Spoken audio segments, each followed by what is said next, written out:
States right now, there's been a lot of progress in reducing death rates from heart attacks, but still in-hospital mortality rates are 5 to 7%. 1 month mortality rates are about 10%.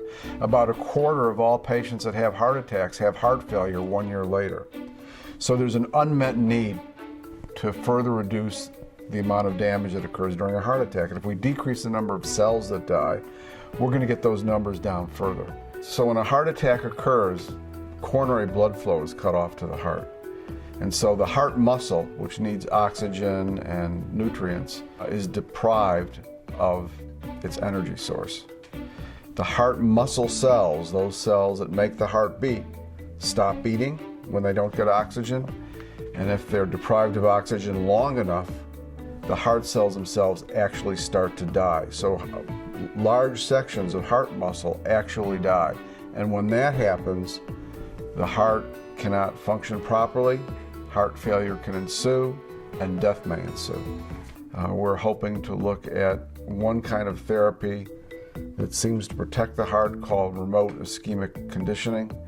Basically, taking a remote organ such as an arm or leg and exposing that to low blood flow for a very brief period of time. This can be accomplished in clinical studies by simply using a blood pressure cuff. It's placed around the arm. It's inflated for 5 minutes, and then we deflate the cuff for 5 minutes and repeat this a few times.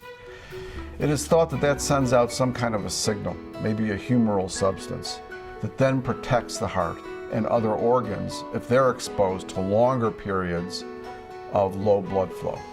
There's now clinical trials, about 5 of them, showing that if remote ischemic conditioning is begun in the ambulance when a person is having a heart attack, that this will reduce the size of the heart attack. It will save cells.